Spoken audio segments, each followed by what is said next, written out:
লায়াস্তাখলিফান্নাহুম feel আরদি কামা ইস্তাখলাফাল্লাযীনা মিন ক্বাবলিহিম। আসসালামু আলাইকুম ওয়া রাহমাতুল্লাহি ওয়া বারাকাতুহু।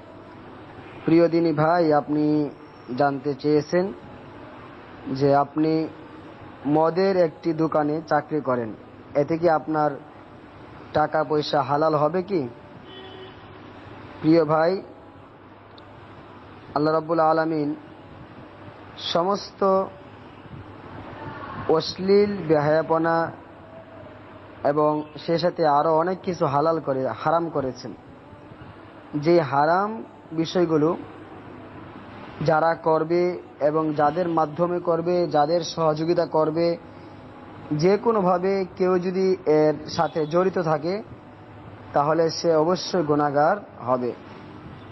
আল্লাহ বলেন, ওয়াতাআওয়ানু আলাল বিররি ওয়াত তাকওয়া ওয়ালা তাআওয়ানু আলাল ইসমি ওয়াল উদওয়ান। তোমরা একে অপরকে ভালো কাজে সহযোগিতা করো, অন্যায় কাজে সহযোগিতা করিও না, অন্যায় কাজে তাদের সাথে জড়িত হইও না।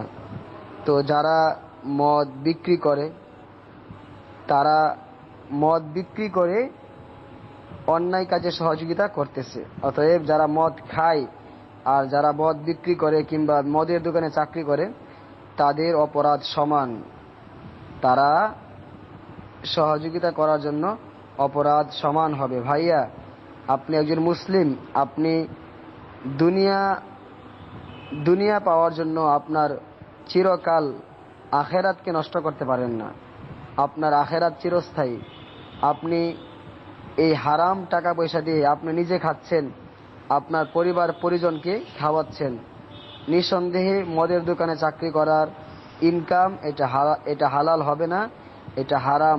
বিশেষ করে আপনি এখন জানতে পেরেছেন, আপনার জন্য কোনোভাবেই এই হারাম কাজের সাথে জড়িত থাকতে উচিত হবে না। কারণ অনেক হাদিসে এসেছে যে হারাম খেলে ইবাদত কবুল হবে না, হারাম খেলে ইবাদত কবুল হবে না। যদিও এই হাদিসগুলো নিয়ে ওলামায়ে কেরামের মাঝে অনেক মতানৈক্য রয়েছে। তো হারাম খেলে দোয়া কবুল হবে না এটা নিশ্চিত, হারাম খেলে দোয়া কবুল হবে না এটা নিশ্চিত। আর অনেক ওলামায়ে কেরাম বলেন তাদের ইবাদতও কবুল হবে না, অনেক বড় হুমকি। অতএব প্রিয় দিনী ভাই, আপনি এই নিকৃষ্ট কাজ থেকে চলে আসুন। আল্লাহ আপনাকে তৌফিক দান করুক, আমিন।